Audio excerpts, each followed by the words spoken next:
Going out, going fishing. Woo!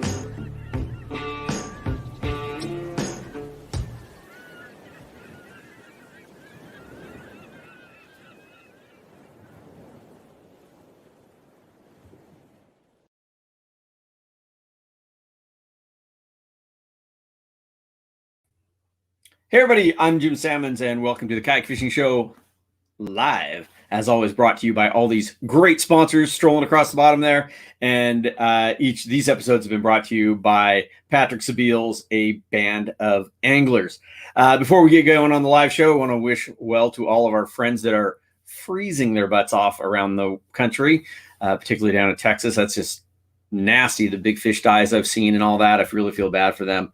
I know it's chilly here today. It was like 57, which is, absolutely freezing for San Diego. And Patrick is doing just as bad because he's in Florida. Now he's really cold. So I do feel bad, and I hope you guys are all staying warm. And maybe you guys are sitting around doing nothing and have a chance to watch these things. So if you are new to this, every Tuesday and Thursday, we air older episodes of the Kayak Fishing Show. On Tuesdays are the Jackson Kayak Years. On Thursdays are the really old stuff, the Ocean Kayak Years. So we air those. We usually will have a guest on, maybe somebody who was on the shoot with us, and we kind of share stories about the trip, answer any of your questions, and of course, we love getting questions. Unfortunately, the episode we've got today was in Belize, and I had my good friend Jeff Herman with me. And he's just super busy. He's down there freezing his butt off in Texas, and he couldn't come on today, but he said he's going to come on for part 2 of that Belize trip next Tuesday. So again, I hope you can join us for that. So for today's, like I said, these Tuesday episodes have been brought to you by, there it is, A Band of Anglers. Bandofanglers.com. They've been brought to you by our good friend Patrick Sebile. And for the last few weeks, he's been kind of going over his different brands. And we were having so much fun with it, and he's so informative that we wanted to figure out a way that we could continue this. So, we're going to be giving away 5 lures from Patrick, and I'll let him go through all that. And you'll have a week to comment and share this episode to be eligible to win, and we'll announce that next week.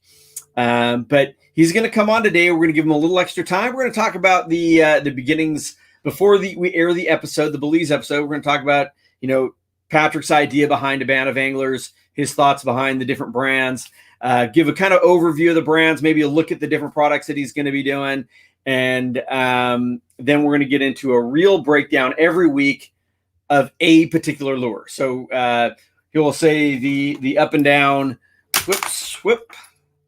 the up and down rotogrub, which I put a couple of dart spins on, and he'll go over how he thinks you should fish that and in different situations. So going to really break it down by lure, which I think is going to be super informative. So let's see. We've got a couple comments on here already.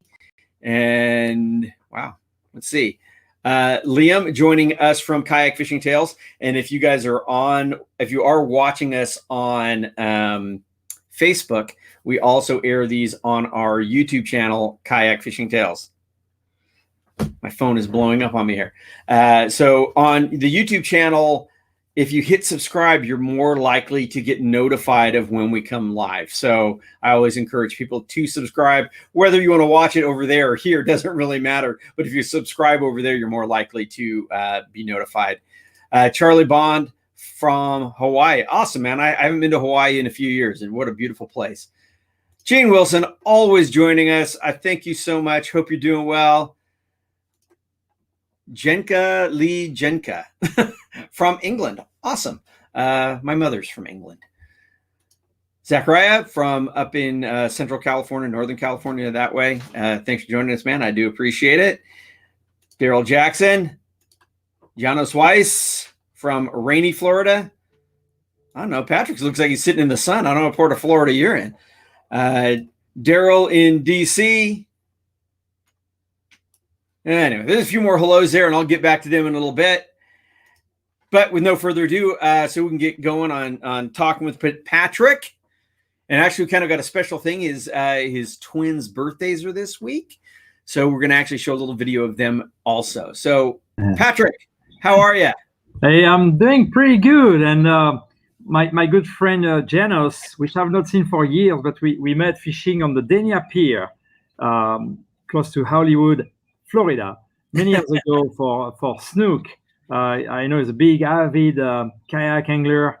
So life is complicated at times and busy, but I really hope to connect with him. So I guess he's still around, north of Miami or something like that. So I'm basically 3 or 4 hour drive away, which explains why I have some cloud, but still a good amount of blue sky.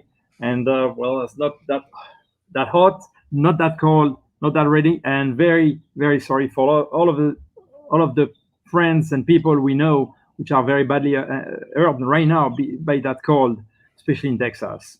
Yeah, that's I've seen some photos of the fish die-offs, and I guess in that area, the flat areas are so big, the fish don't have any real deep water to run to, and terrible. So hopefully everything's... I moved in the state of Florida September 1st, 2010. I was used to come fishing since September of 1992, but literally September 1st of 2010 is the very day I came back from 2.5 months in Australia. And I flew directly to West Palm Beach, and that was my first day as starting my life as a resident. And just a few months later, there was a very bad cold, and I think it was saying like that was the coldest winter in like 40 or 50 years, something like that. And indeed, we have 10 days of freezing cold. And I remember the Indian Lagoon, where I was used to fish for already 20 years or so, seeing that covered with that snook. So snook were those that were the most impacted. There were Goliath grouper dead. There were some reds, a number of trout, but snook, that was crazy. You can see a snook every 5 or 10 yards, one snook dead, as far as you can see. What a terrible sight. Yeah, it is bad. And I know a lot of the people there, friends of mine anyway, are really encouraging people when they are allowed to start fishing again to really practice catch and release, and try and give that fishery a push in the right direction. Because it's not like those places where they're ice fishing, where those fish are used to that cold water. And like I said, when you're fishing in water this deep, those fish can't go down to that deeper water that's not getting super, super cold. So anyway, we're wishing them all well. So Patrick, we're starting this new thing. Like I said, I mentioned at the very beginning, we're going to talk a little bit about a band of anglers here to start things out. And then coming up, starting next week, we'll go over lure by lure, your techniques for fishing them, how it was designed, all that. So, but today you wanted to talk a little bit about the idea behind a band of anglers. Yes, that's why I was like, let's use the opportunity for those of you who are kind enough to join us, to share a little bit, my past long already life as a designer. I'm 52, and believe it or not, I've been a professional designer for the last 34 years, as I signed my first contract literally when I was just before I was 18. So a long time already. Many things from, rods, leaders, hooks, lures for a lot. And also what bring me to create a band of anglers. So, you see that on my hat, but you see also the logo. Whoops. You see also the logo right here. There you go. What you can see, guys, is on that logo, a band of anglers is not just any band of anglers. It's my band of anglers. It's myself, with a little bit less belly than I actually have. And also my twins, my son Luke, my daughter Jade. That is why the logo of a band of angler look like this. There's the world behind, because the world is our waters, and those stars that you see are part of the Florida flag. For those of you who know the Florida flag, this is why I wanted to give an homage to that state that I love so much, to the point that I make my life here, and my kids are growing here. So that's why that's what's part of that logo. So basically, I came into the designing world almost by accident, and I'm not kidding. I designed my first lure when I was about 7 or 8 years old. I was fishing in freshwater lake in France, and there was that big tree in one lake, and I can see big yellow European perch that I cannot really catch with a lure. They were in the middle of the branches. I cannot put a live bait that will get tangled in the branch. And that's what gave me the idea, very simple idea, but I was, again, 7 or 8 years old. Take a lead, to cut it, to put a treble hook with a piece of copper wire, to tie on that a little triangle that I cut from a Mappa gloves. For those of you who remember when you didn't have a dishwater washer, my mom was using those gloves to wash. Oh, right. So a long time ago. And then little by little, I got fish with that, which fueled my passion, because I succeeded catching fish with something I designed. And little by little, I did different type of thing. I learned to make my own hooks, following an article I read in a French magazine on how to do our own hook. There's an Amber Alert that's going on right now. I shut down the sound, but and that's how, by learning different things, I got very interested into that. So beside of winning tournament, I won about 50 tournaments of different species and technique, from match fishing, surf casting, and stuff like that. But really, one of the things I was really interested was a way to make my own rods and find ways. And there was one fish, especially, which is very very finicky, that we have in European waters, salt waters. That's named the gilted sea bream. That's actually a cousin of the sheephead, the Atlantic sheephead, not what you call in California the sheephead. And but very very finicky. And I have an idea of putting a rod together using a blank from a carp rod that was really good for long distance cast. And I cut the tip, and I put a fiberglass tip, find an idea of a special way of putting guides together. And this rod helped me really to catch a lot of that gilted sea bream, which is, super finicky. Not realizing that at all, people will see, I was 15, 16 when I created that rod, and I was fishing a lot from pier in southern France. So other guys will see me catching really many more sea bream, and part of my success definitely was linked to the rod, and people will start to inquire the local fishing retailers, tackle stores, and ask about that rod that young guy have, and the guys will say, well, he made the rod himself, it's not for sale.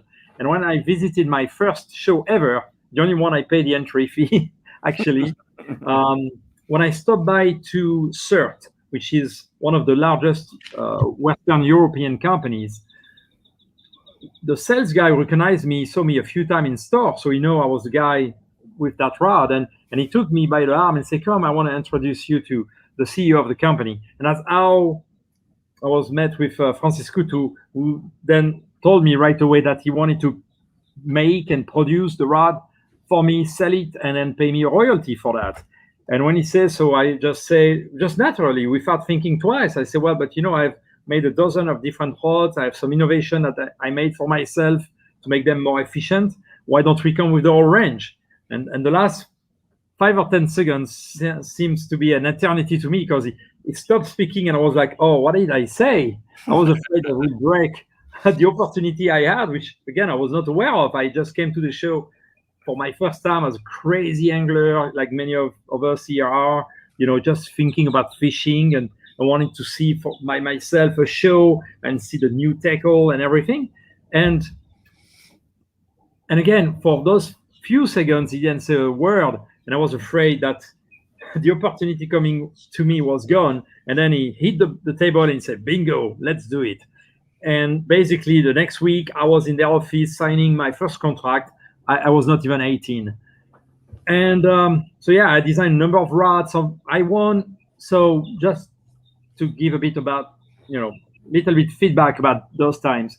Some of my rod won 5 times the world championship, surfcasting championship. So I guess, I was one of those cool things that was a big motivation. But I was always big in the lures. And in fact, even if I work with that company and a few others, some of them have some lures. Like, for example, I was the one who gave the green light for a European company to introduce Yosuri in France, Italy, and other few countries. When I was starting to tell them about the lure, I didn't have right away their attention. and that's how at some point, and on the side, then I started to work with MEPS and Mr. Twister. So for those of you who know the inline spinner, so MEPS at the time was the largest lure maker in the world. Back in we're talking the end of the 80s, the early 90s, stuff like that. And I was introduced to them, and very quickly we started to collaborate. And just a few years later, I have a paid job with them. And I designed a number of lures that actually are still selling today, like 26, 27 years later. They're still selling all around the world. So I have that kind of motivation. And at some point, I felt the different companies I was working with were not giving me the opportunity I was really looking to really go deep into my creation. A number of times, some of the idea I have and came with prototypes to, for example, the boss of MEPS, like the dart spin. Actually, there's a dart spin. Well, I came with the idea and made the first prototypes, well, a long time ago, or something. And he was not interested. He was not into that. I remember also making my first prototype of lure with oil and glitters and red liquid and showing that. And that was pushed back. And that's why at some point I decided to create my own company. Also on the side, I was guiding, I was running 3 lodges in Africa. So I was a partner. I was running 3 lodges. I started with one in Morocco, in the southern Morocco, in the part where the Sahara Desert reached the Atlantic Ocean, where catching white sea bass from the beach, 40 to 60 pound average from the beach. That was fantastic. And then I became a partner in the lodge in Guinea-Bissau, who's actually at the time was the largest French lodge around the world. And we're catching all kind of things. That's where I guided for the old tackle world record Tarpon, which is still 286 pound and 9 ounce, which is still the world record to this date. We're catching gigantic, absolutely gigantic tiger shark on 16-foot boats. Wow. Stand up fighting them. All really a lot of things. And I was still working on the side, developing my lure. So I was funny because some of the inline spinners or soft plastic I designed, I was field testing them in my waters in Africa. I was back to the office only once in a while, but I remember I developed a long cast that was the Aglia long cast that was first for the Nordic countries, Sweden, Norway, Finland, Denmark. Not so much Denmark because it's quite flat, but Sweden, Norway, Finland, especially where there's a lot of fast running streams. So the distribution of MEPS there was looking to have an inline spinner that was much heavier to make long casts and to fish deeper than the regular inline spinner to reach the sea trout and the salmon more in the bigger, not small stream, but much bigger rivers. And I work on the prototype and I finalized that lure fishing in water that were like 82 degrees Fahrenheit with snappers and jacks and ladyfish and stuff like that. But in fact, believe it or not, I was field testing them in the same condition because the tides there were of 15 feet average between low and high tide in 6 hours. So at the right smoking. I'm sorry? I said that's smoking. That is. Oh yeah. That's moving. What we have here, of course, it's now if you go in Alaska, that will be a small one. But in fact, the lure was to swim the right way in the right condition. So when the tide was going out on some plateau with a little cape and a lot of rocks, that will create a lot of turbulence that were exactly the same fishing condition as fishing a sea trout or a salmon in Sweden or in Norway. So I was actually able to do the right field test to make sure the balance, the shape of all the parts, the proportion between the size of the blade and the amount of weight and the shape of the weight, the silhouette of the main body is actually a silhouette of a bait fish with a fin and stuff like that. So there was a lot of work around that I was able to do, but I was not fully satisfied. And also it was at that point about 18 years that I was guiding, living in remote countries. So I know when you, Jim, when you live in San Diego and, a few times a year, you jump in a plane and you go to a remote location for a week or two, that's beautiful. You shot a TV show. It fueled your passion, It's a bit of vacation on the same time. It have all those benefits. When you Right. live 9 or 10 months a year in a remote place where there's only one grocery store that's as big as my house right now, and like gigantic one, I mean, good one, but nothing special. Um, and the next movie theater is 3 hours away by boat, and the first decent hospital is 3 hours by plane to a next country. Well, after a while, I was like, and I felt I've done everything, because on my side, between fishing and guiding, I got so many records that I caught myself, that I guided anglers for. I was feeling I've done everything I I feel I want and can do in the guiding world. I guided in about 40 different countries. In many countries, I was going there for just like 3 weeks at a time, having one or two groups joining me. I was making cutting a deal with a lodge. I was get paid to bring my customer, and most my guiding were in my own lodge. But yeah, I was just like, man, I don't feel I'm just gonna keep doing that for the rest of my life, right? And I was like, my passion and my frustration a little bit of not seeing those companies I was working with going really deep when I was coming with a number of my creation. That's how I decided with my best friend Constantin Pellissier to create Sebile. So back in 2003, actually the year I guided for the Optical World Record Tarpon was also the year I decided to just move to a next step in my life. Yeah. And my last year guiding was 2004. I guided for another maybe couple of months, and that was it. So then we have Sebile, and we have a tremendous success that was really crazy. The brand was growing big and fast. And then, of course, the 2009 recession came and the bubble, and hit.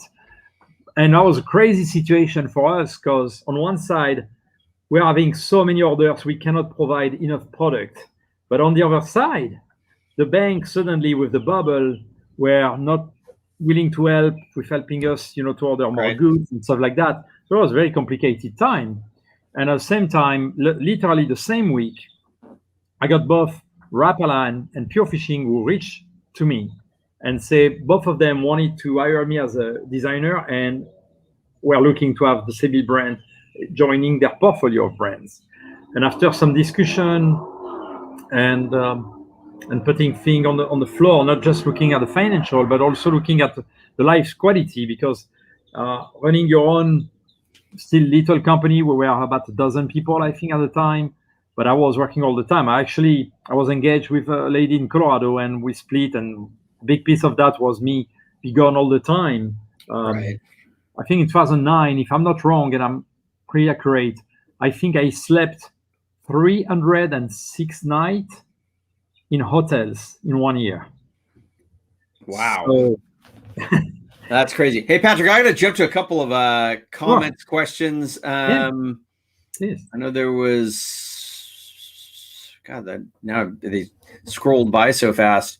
Here was one by Black Flag Fishing, and he has a couple. Do you think the lure color matters as much as lure action? Would a better color of a worse swimmer outperform the opposite? It's all about action.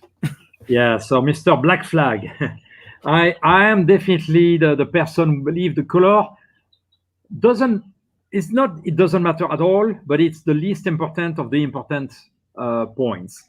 When you're able to find the type of lure, the type of action, the swimming depth, the size of the lure, you find typically what makes 80 to 90% of the bites. And I know I know well, I've been in that situation of this kind of question in a number of seminars or show, and people asking me that. And of course, there's a number of people who disagree. I will not say they are wrong and I'm right. I'm just saying what is my own experience. I find that the lure color is not that much important. Most of the time, if I find the right lure, I can take 5 different colors and have the same result. But sometimes, and that's why it's still important, and that's why in my personal box, I always have a range of color for every lure, because in some moments, some color do better. Now, I know a number of people will say, oh yeah, I mean, in that lake or that water, this is the color. Well, I will not say a bad word, but I will certainly disagree. Because I'm curious. I'm very curious, and I give myself the chance to try things which are different. Not because I like to argue with other people. I really don't like to argue, but I like to share point of view and experience. So it happened to me purposely on a number of times. I mean, I'm talking of dozens of times in my life, not 2 or 3 times, dozens of times, where someone will tell me that he or she believes that in this water, at this moment or this place, there will be one color above everything else. And because I'm always curious, is it possible? Is it right? Then I will say, okay, look in my box. I believe this is the lure I want to use because this or that. For this very lure, pick the color you believe have the least chance or possibly no chance at all to succeed. And I have, honestly speaking, in the vast majority of times, the guy himself picking the color he believed the least against him using the color he really believed deeply into, I was able, give or take, to tie the guy many, many times in my life. So that's why the color, I don't believe in rules. Now, I believe when sometime I see some reaction of the fish, I will give an exact example. Literally, a couple of months ago, I'm fishing on the lake in front of where I live with my kids, and we're fishing. And I saw a few times a flash of a bass behind a small dart spin. We use a lot of small dart spin. That's a 24 feet deep lake. There's a lot of open water, tiny bait fish. So we catch a lot of bass, including big ones, on small prey. And the small dart spin is perfect. So I saw several times flashes behind my dart spin without coming to bite. So then I tried 2 or 3 colors to the point I find the smoke blue. Suddenly, bam, bam, bam, was putting the fish on the hook. And after I got several fish, maybe 4 or 5, on purpose, I removed that color. I put another color still of the same lure. And again, I saw flash behind and they were not committing to bite. And I put back the smoke blue color and bam, bam, bam, the bass were on the hook. So that happened. Why were they biting a smoke blue color? I have no clue, because the bait fish have the exact same color all year round. I just know in that situation I find the right lure and the color did matter. But another day, any color was working, and another day, the color of the day might have been the chartreuse. So I tried. No, I agree. I mean, there are times when I've been out where it is definite you have to be throwing red. You know, just for whatever reason, that day you had to be throwing red. But for the most part, I'm not a color guy. I mean, you know, maybe dark versus light, but definitely size and matching that. Sometimes, I mean, I don't know about you, but a lot of times I'll see, you know, where they say match the hatch. A lot of times I'm like, you know what, I want to go different than the hatch. And I was actually fly fishing in Montana, and a huge mayfly hatch, and the water's covered in mayflies, and the fish are slurping them up. But it's like, how are you going to differentiate your fly from all those mayflies? I threw a hopper out there, and I outfished everybody, you know, by throwing something different than the hatch. I can speak nonstop for 1 or 2 hours about the hatch, the match point, because again, I will go exactly as I just said for the color. Sometimes it does match. So I'm not black and white. I'm not saying it's not true at all or it's always true. Sometimes, yes. Sometimes match the hatch is the thing. But to my point of view, to my own experience, again, I'm not trying to say I'm right and everybody else who don't think the same as me is wrong. I'm just saying, honestly, my experience bring me to find match the hatch in the vast majority of cases is not what brings the result. And if I am in a place, say I'm fishing, and really that's kind of example, really I live many times. I love pike fishing. Well, many times I will be in a place and I will see a lot of freshwater greenback, about 4-inch long, and definitely there are pike around. And if I were will to use a lure that mimics that, I'm not saying not getting bite, but then I will go with a 7 or 8-inch. So a much bigger bait, much bigger profile, and bam, bam, bam, I will turn the bite after bite. And again, that's one of those examples that I'm not bringing to you guys because, oh, it happened to me once. No, it's a lifetime experience that have happened to me. And I was lucky enough, thanks to the job I had, the life I create for myself, to fish several thousand days in my life. I was guiding literally, I think the year I guided the most was like 316 or 318 days a year. So I was really on the water almost every single day, literally.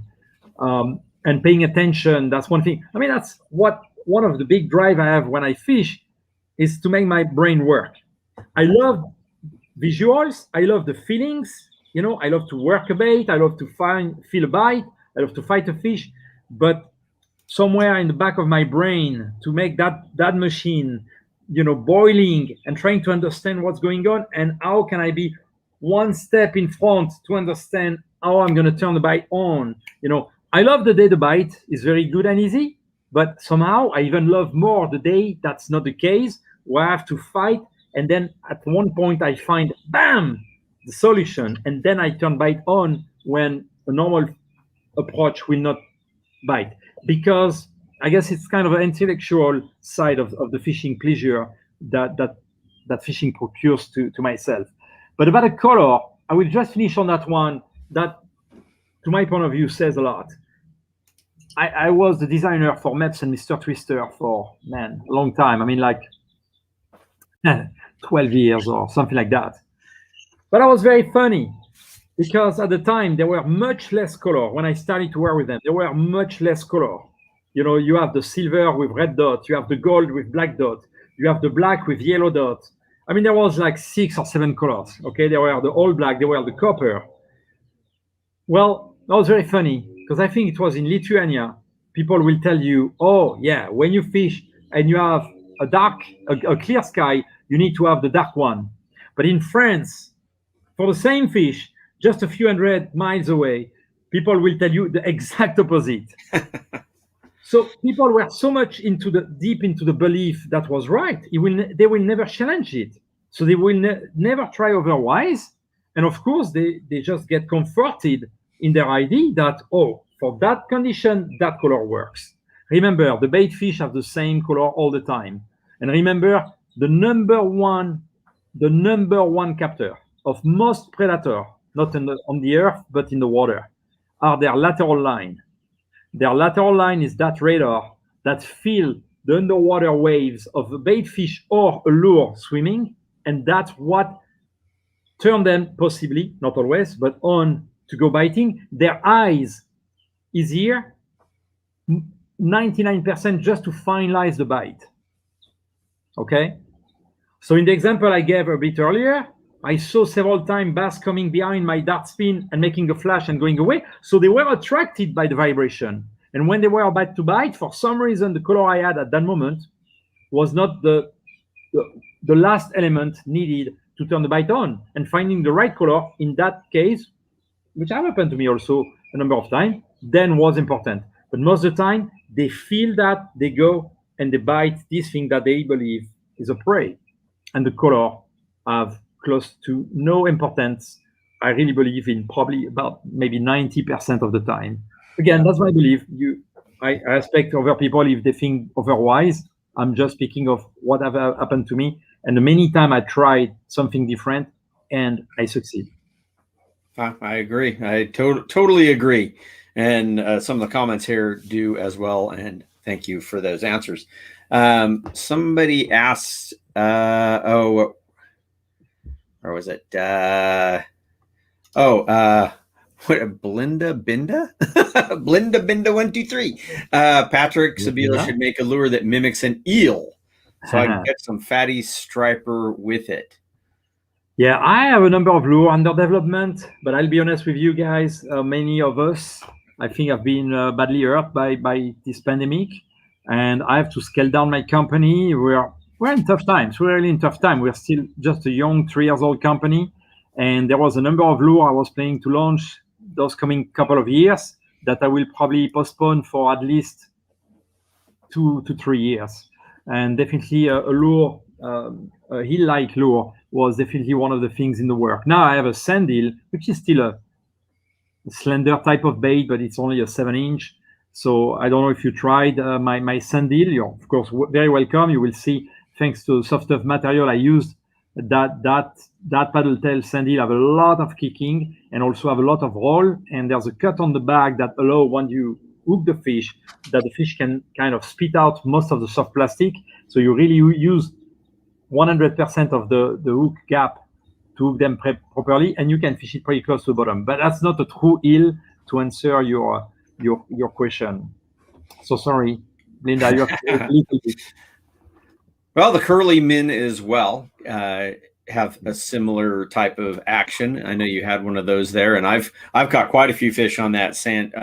Curly min does quite well. So I mean, we've kind of really gone off the deep end here.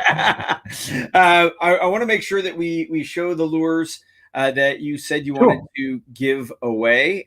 So let me throw up this banner one more time. So if you guys will please comment, share on this, and this will last until our next airing, and then I will draw and announce it next week.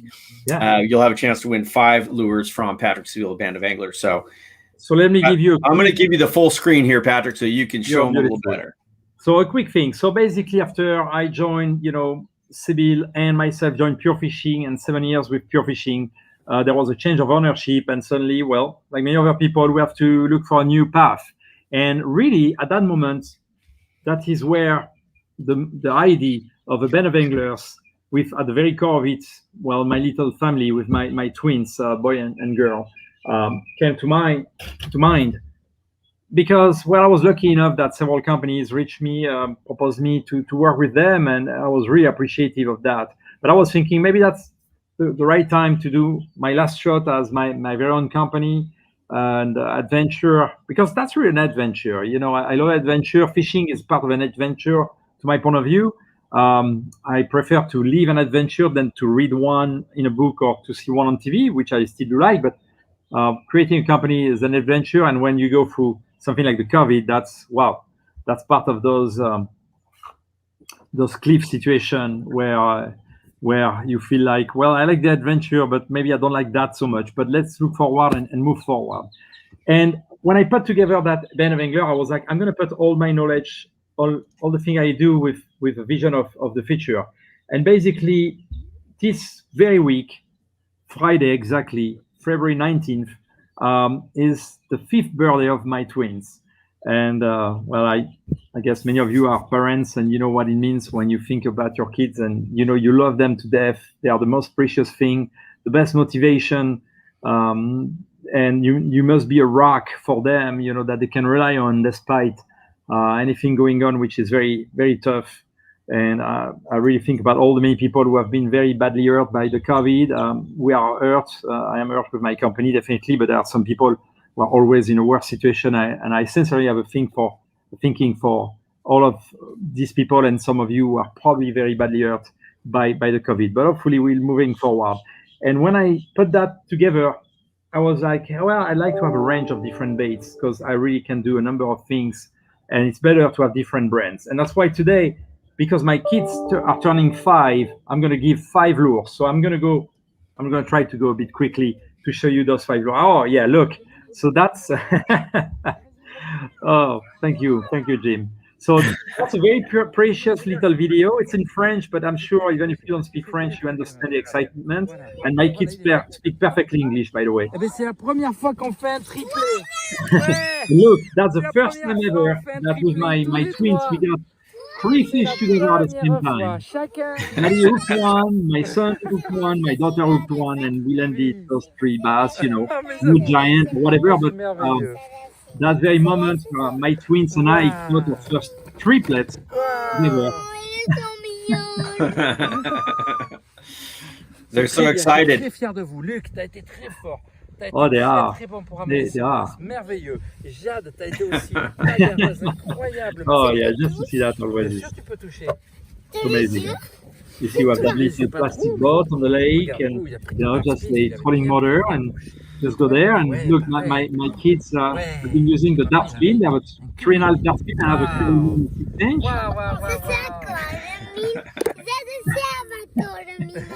By the way, I just Antoine, texted Jim, I think, was it 2 days ago? I went quickly Oh, on the c'est lake génial. Papa for est a tellement quick heureux. tour with the kids. Premier And triplé. we got a few bass, but my son Tu veux manger le tien? got a 21 inch or something like that. So Oh, again, that's right. That's right. When you called me, he had a nice fish. so It's great that they like it. yes, that's definitely a big thing. That makes my heart beat with so much proud and so much happiness. Definitely. So that's why the 5 lures. So one of you will be winning this week. So one is that one. That guy is the dart spin. I'm sure you've seen that already. I'm not going to spend too much time. That's a duo pack. You have 2 bodies. Or those are the pro, which means they're painted. I hope you can see that properly enough. So you can put a jig head, a white gap hook, whatever you want. But that's what my kids and I are using the most. Again, we have a lot of open water bass feeding on small open water prey. And as I mentioned a bit earlier, the turbulence are what a predator feels in its lateral line. And that's why the lure with a blade are actually very good at catching pretty large fish also, because the turbulence makes feel like the prey is much bigger than it is. So this guy here is a 3.5 inch. That means the body, soft body plus the blade. But for a predator, when these things swim, it mimics more something that's probably 2 or 3 times that length. So dart spin 2.5 is part of that. Still in the Hyperlastic brand. The lure that for about 1.5 years maybe now, I've been catching most of my 5 pound and more bass. I'm not kidding you guys. That's the Curly Min. And I put the top water one. So there's 2 bodies. There's a white gap hook, and there's a ring in the nose of that hook. So that gives a maximum freedom. You just can use it like a frog, swim it on the top, makes a wake on the top. You can also put a bullet weight in front of it and fish it like Texas or Carolina rig. Fantastic bait for bass and many other species. Really favorite of mine for very good reasons. Now we see those very recently, the Rota Shad. So I'm going to give you one of the Rota Shad, specially made for up and down, which is the brand, but which means for vertical fishing. But also you can cast, retrieve, you can cast, twitch it, jig it on the retrieve. You can do a lot of things. So it's great when you have predator fish targeting small prey. The next one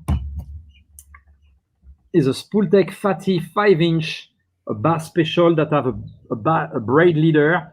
So it's really a great bait when you hook a bass, especially a good one, and the fish jump and shake the head.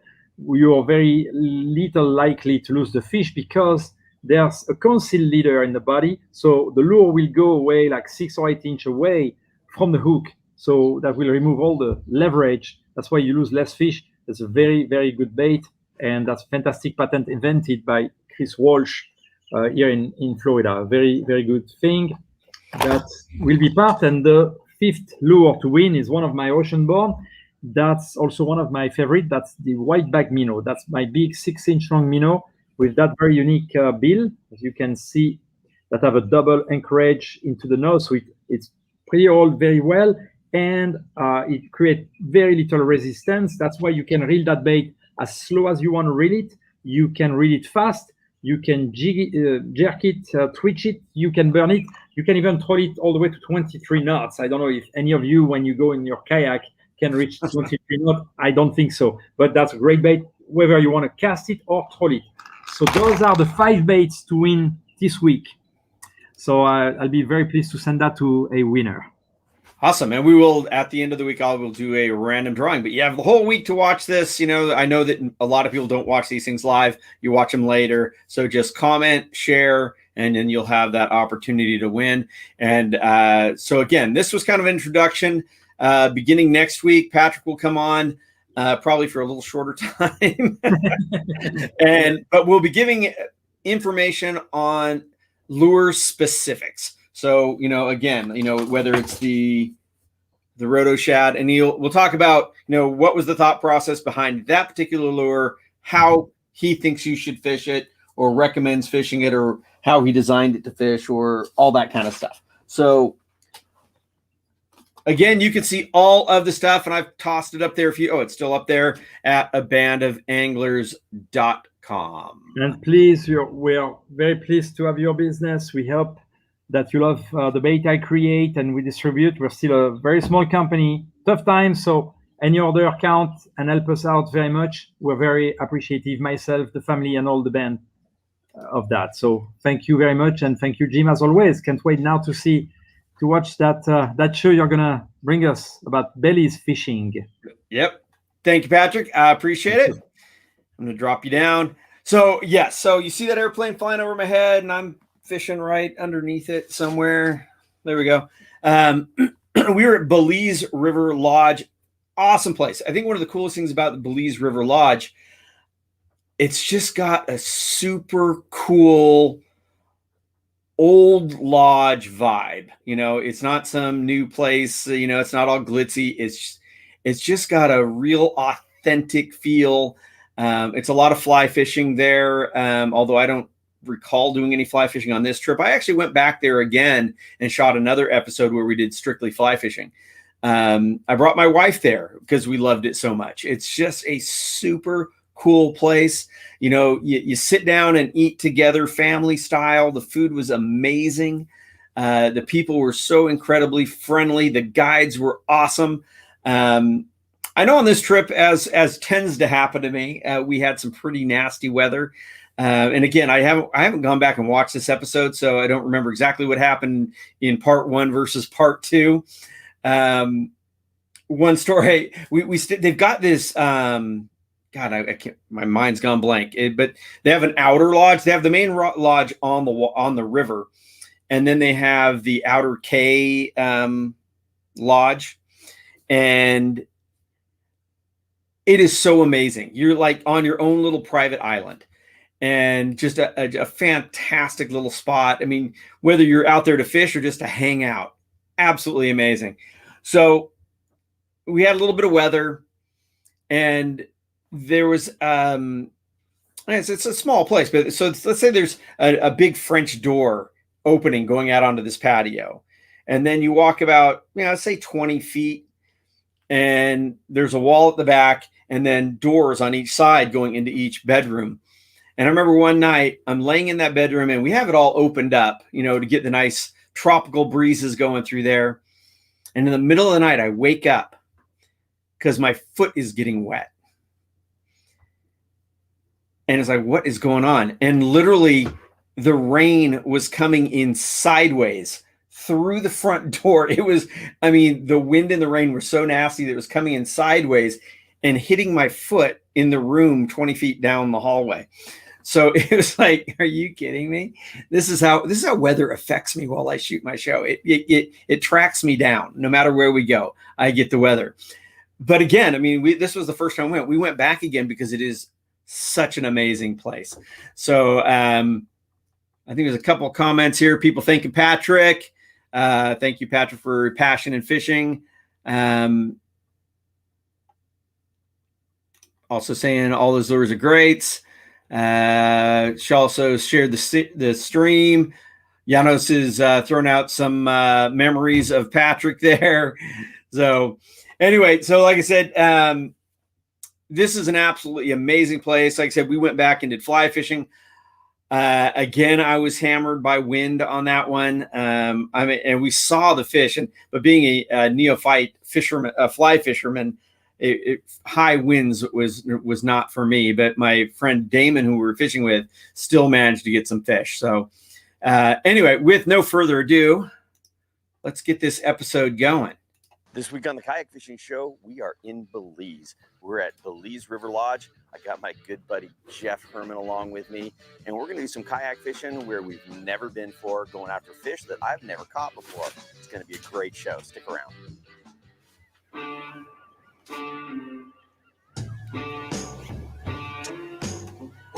I'm going to skip over this entrance, beginning of the show.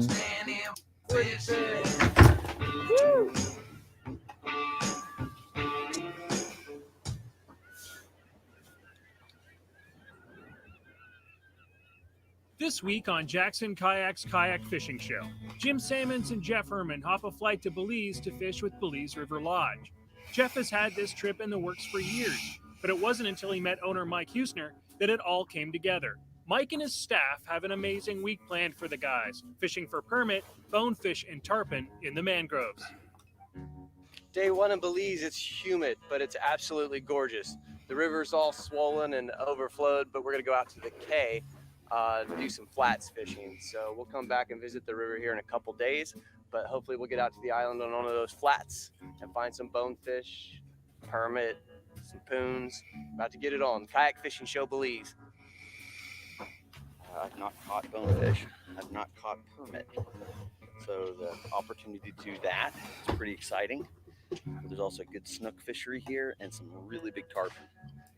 So I brought quite the quiver of gear to go after any size or variety of fish. So we've got small stuff, I got small gear. If we've got big fish, I got big gear. And I'm just excited to get out there.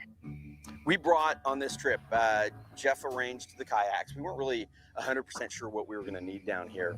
So he sent 2 Cuda 12s, and for me, he sent a Kraken. The Cuda 12 is a tried and true platform for kayak fishing. The Elite takes it a step further. It's got a bunch of great features this year. I chose the Cuda 12 Elite for the Belize River Fishing Lodge because there's a lot of flats fishing down here. Bonefish, permit, etc.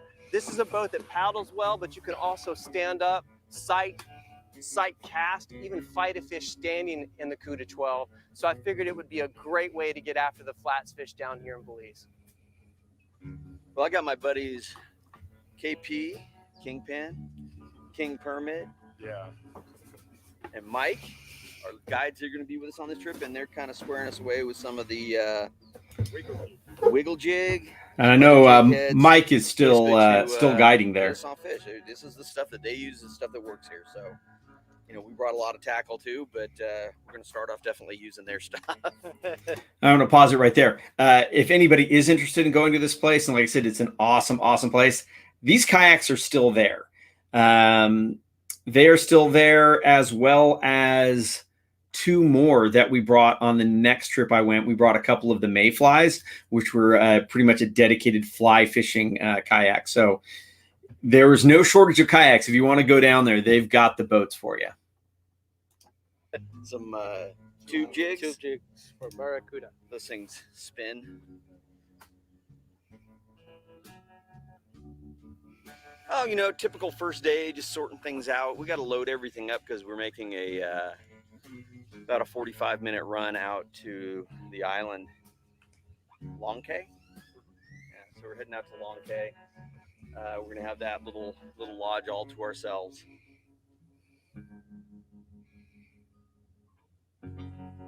Stay tuned. When we return, the first day on the water proves that it takes patience and perseverance to dial in a pattern as our Belize River Lodge adventure begins. Just saw a fish swim by, and I tossed out in front of it and popped a couple times.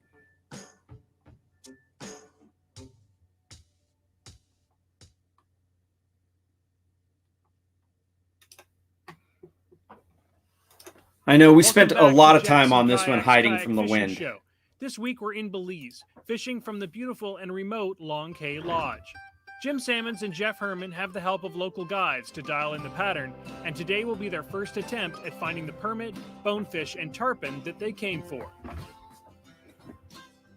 We ran out here to Long Cay this morning, spent a good portion of the day getting all rigged up, and by the time we were ready to go, the wind was blowing along a little bit, enough to push our kayaks along at about 5 miles an hour without even paddling. So if that tells you anything, it means it's blowing. The nice thing is, out here you can find some shelter. We found some really cool sheltered areas, but it was still a matter of sorting things out. This is fishing that I've never done. I've never really fished for bonefish, permit, flats with the really light stuff that we're using. So kind of sorting it out, but we have some great plans for later on. And for tomorrow morning, we're going to get started super early tomorrow morning.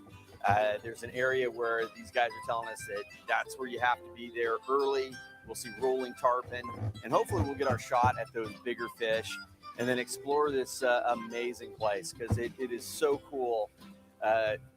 The Belize River Lodge has their lodge up the river, and then this one out here at Long Cay, and man, very, very beautiful.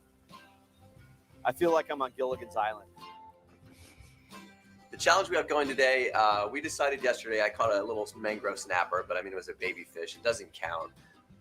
The big four here are bonefish, permit, tarpon, and snook. And we decided that until Jim or I catch one of the big four, we're going to wear the same clothes. So yesterday we sweat, we got grimy, we got dirty, we got salty, and I am now in the same clothes I wore yesterday. To say I am ripe is an understatement. And I think it's safe to say Jim is in worse shape than I am, but the Stink Fish Challenge is on. Kayak Fishing Show Belize. Wait.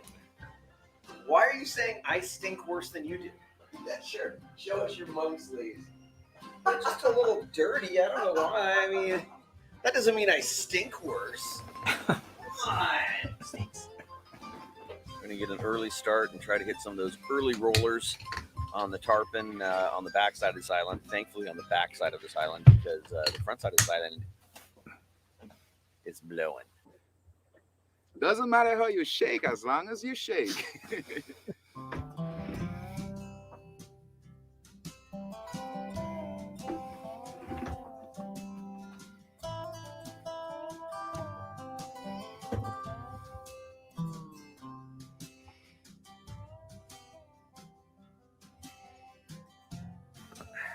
Well, we got a bright and early start. Came out here, tried to get on some early morning tarpon. Look at that water moving across the side there. That's all because from the wind. Jeff had one roll. So there's one just rolled out there. Freaking little one. It was very small, but that's only the third fish we've seen all morning. Very quiet, so. Had a blow up, didn't get a hook set. I think he was just kind of lipping at it and maybe felt the hook too early. It was exciting for about 10 seconds, but otherwise we think we saw one or two jump feeding, but could never get a hook up. So we're gonna go in and grab some breakfast, grab some coffee, and then get after it a second time.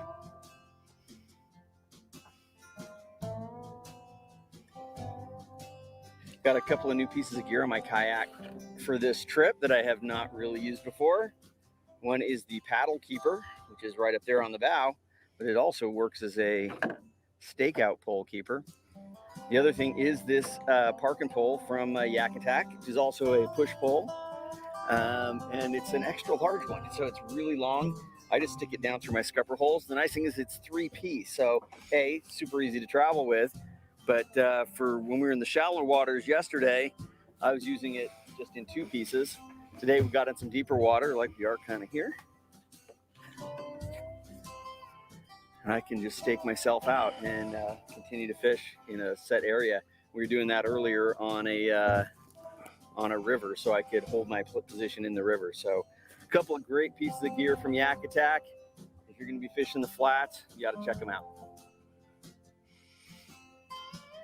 I just love to come to places that I've never been, and I encourage everybody to travel all the time because it is so much fun, so exciting, that anticipation of going to some place you don't know. And to come to a place like this where, you know, we jump in a boat, it's such an amazing experience that I think everybody should do their best to try to do, is get out there and experience these new places and learn some new stuff. This whole trip for me, fishing wise, completely new. And that was one of the reasons I couldn't wipe that smile off my face. I was excited with that anticipation of doing something new at a place I'd never been. When we return, Jim and Jeff try switching it up to see if live bait will do the trick. And we spend a bit of time exploring Long Cay.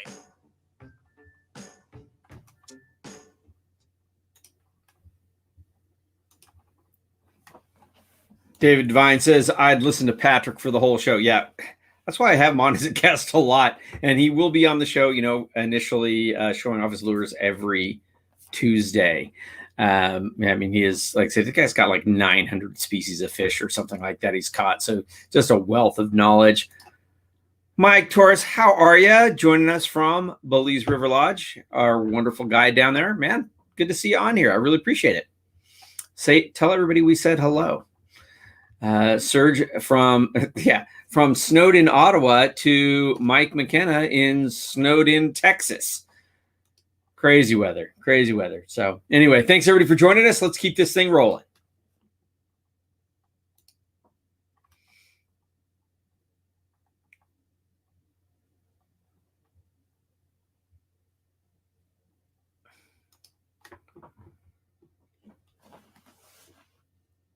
These are natural commercial breaks in the show. Welcome back to Jackson Kayak's Kayak Fishing Show. This week, Jim Sammons is joined by Jeff Herman for a week in Belize. The guys have been trying to catch bonefish in permit, but an unseasonable rain in the past week has pushed their targets off the flats. Our initial destination while we were here on the trip at Belize River Lodge was to head to their remote outpost out at Long Cay. About an hour boat ride out to this more remote area, and just a beautiful little spot. I mean, you felt like, other than the fact that we had this nice little house, you felt like you were on Gilligan's Island. And just, I could totally picture myself just hanging out there, I could have sat there all week just looking at the water and just relaxing. I think one of the really endearing things about being out of Long Cay was the staff out there. We had Carol was our chef, our cook, just a sweetheart out of a lady, tons of personality. I mean, just was great to be around. Her trainee, Angie, was a little sweetheart, really nice gal. And they just wanted to make sure everything was going right for us. Our guides for the week were KP and Mike. They hadn't had a bunch of exposure to kayaks. Both of them were super eager to learn, though. So we gave them a little basic instruction on what we were looking for to find fish, and they used their great experience to figure out a way to put us on an area where we might catch some fish. They were both well-experienced guides, really interested and eager, and that's what you want, somebody that's excited about fishing, and both those guys were dialed in and ready to go. It's my yak attack flag so our boys don't lose me.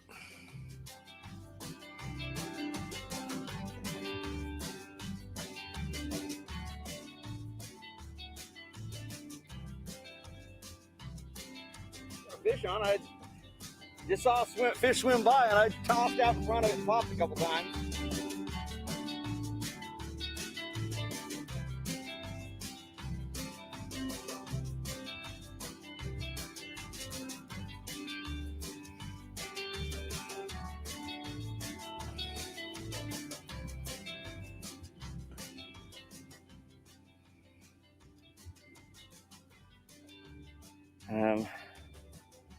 Man, that is a heck of a set of chompers. Look over those those teeth. Our guide KP is up in the platform there. He's spying some bonefish. We're trying to see if they're up on this flat. So before we start running the kayaks, we're just trying to launch a few casts and see if the bonefish are about.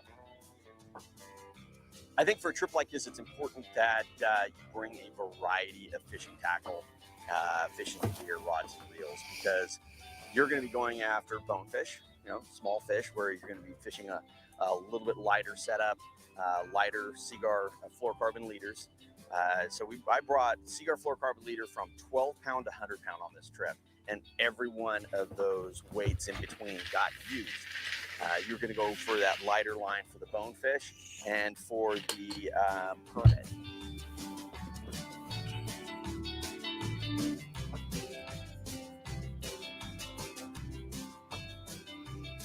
"19 states,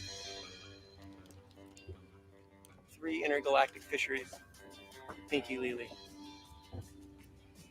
Universally loved and adored by fish everywhere."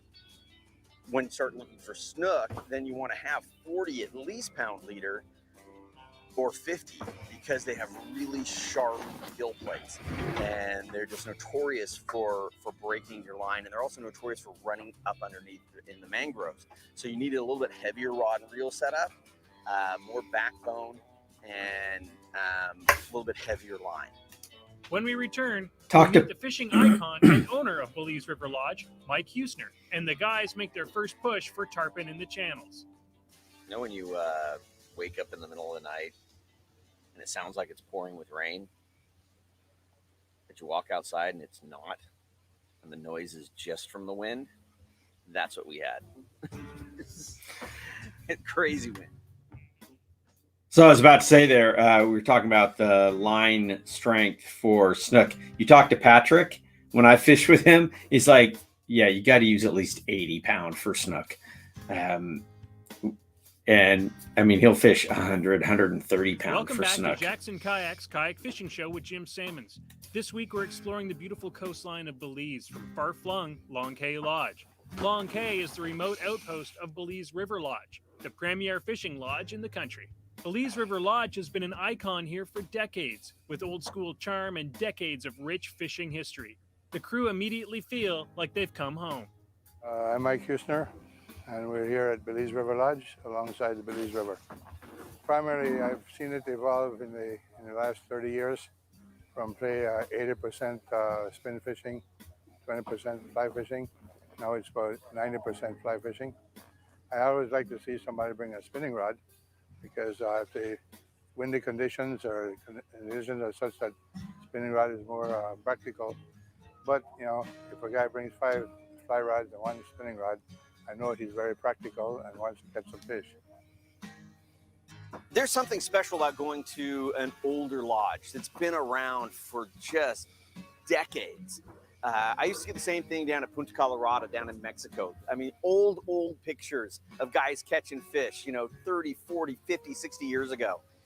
And when we walked into Belize River Lodge yesterday, it was the same thing. Old, faded pictures of guys with big tarpon and bonefish and permit. It just has a nostalgia to it that it makes you just want to sit down and have a rum and coke and just look at the water and feel like you're Hemingway for a day. There are about 4 or 5 long keys in Belize, and this one is sometimes referred to as St. George's Key Long Key because it's just north of St. George's Key. There are a lot of nice coconut trees in the front and a sandy area. It's located in the outer perimeter or fishing circle from the lodge. So when you're there, you don't really have to make any long runs to go fishing. From here, sometimes you go out in 4 to 5 minutes to get to a fishing spot. We can fish here 5 or 10 minutes from the lodge at times when the river's right.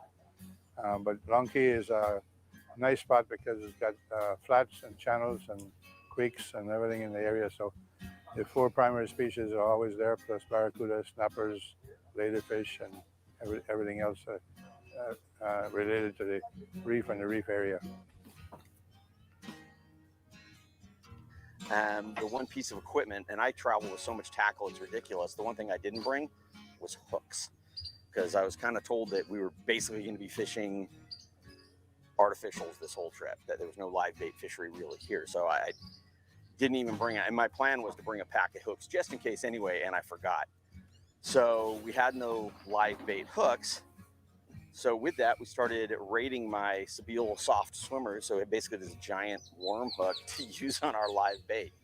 Funny enough, they work really well.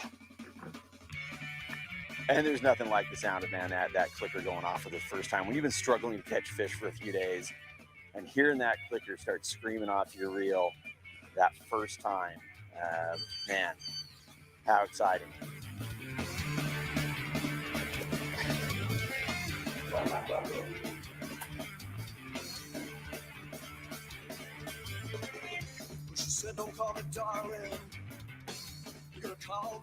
Oh, brother.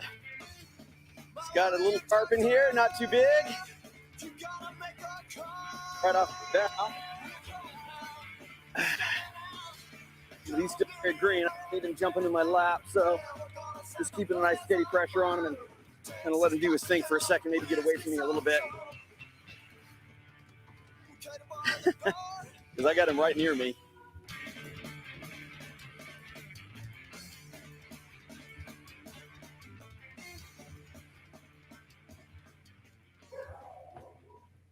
I was kind of babying it. I had him right near me. I mean, I had him within feet of my boat within a couple of minutes of the fight, and I just didn't want him jumping right on me. So I backed things off a little bit, and I don't know if I just lost enough pressure on it or what. And I felt like I had good pressure, but That's typical tarpon hook throwers. Whew. We got some tarpon today, and you know why? It's all in the buff luck. I changed buffs to the tarpon scale buff, and then we got tarpon. Evening has come and time to get the kayaks off the water as the wind picks up. Confidence is high as we leave the crew as they finally figured out what the tarpon are eating. Maybe tomorrow the tarpon will chew, but that story is for another day.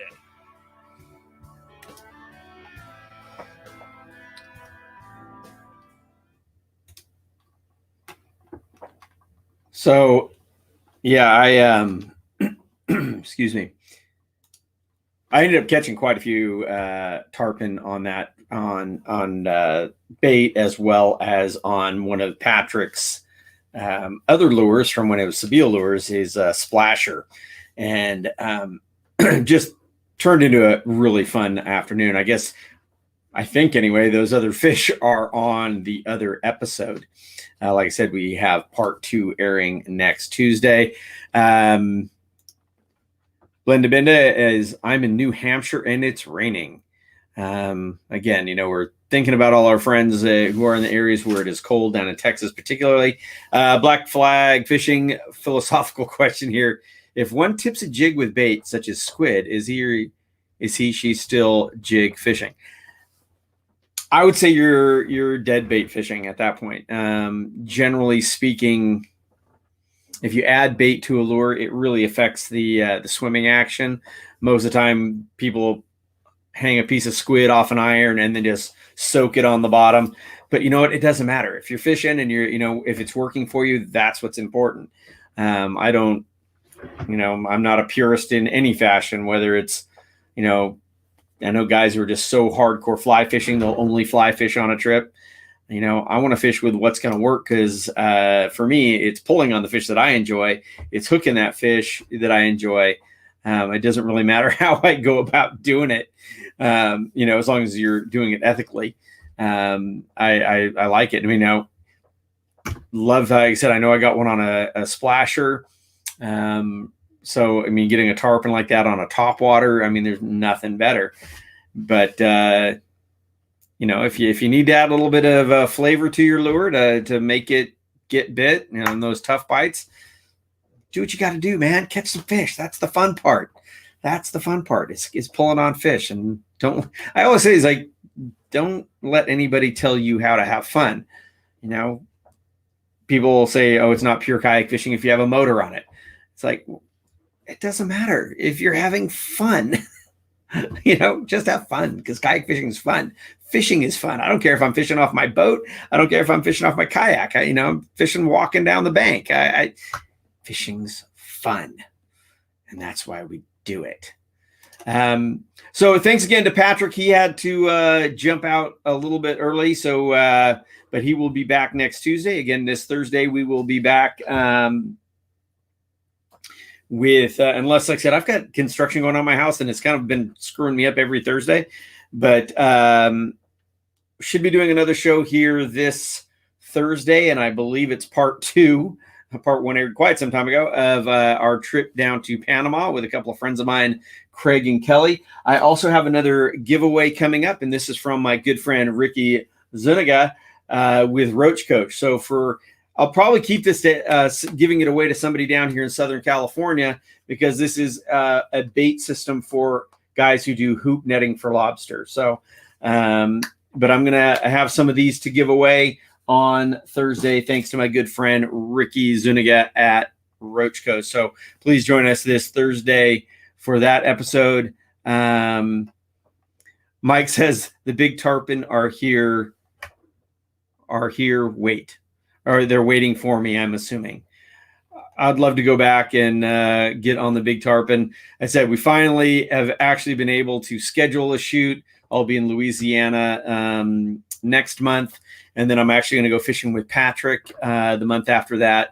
And the rest is, like I said, we've had issues with travel with my camera guys because they're Canadians and all this stuff. So anyway, but we are getting back at it. We are getting back to fishing. We are getting back to shooting, which is exciting. And again, Mike down at Belize River Lodge, thank you so much for joining us here. And, you know, again, tell everybody down there we said hello because we absolutely love Belize River Lodge.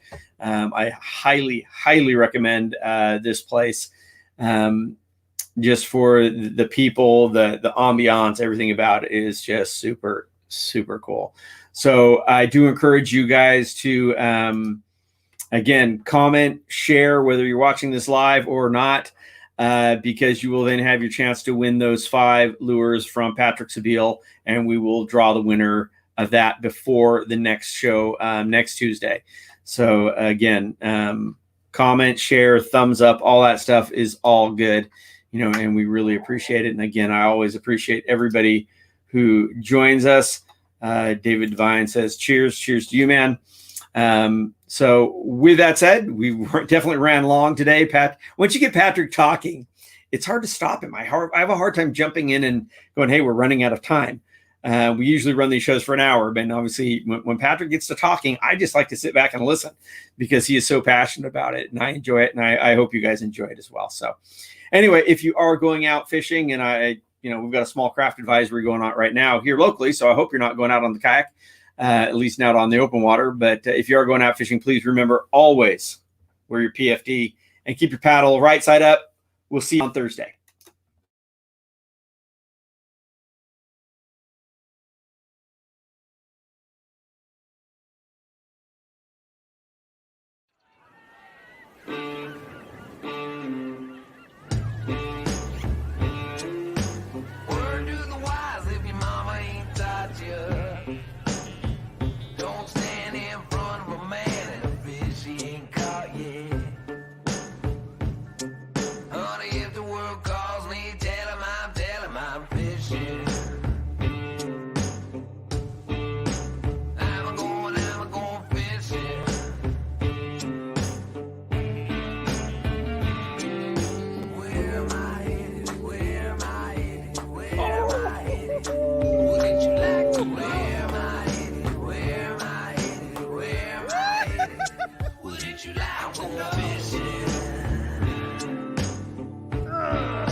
I'm going fishing. Woo!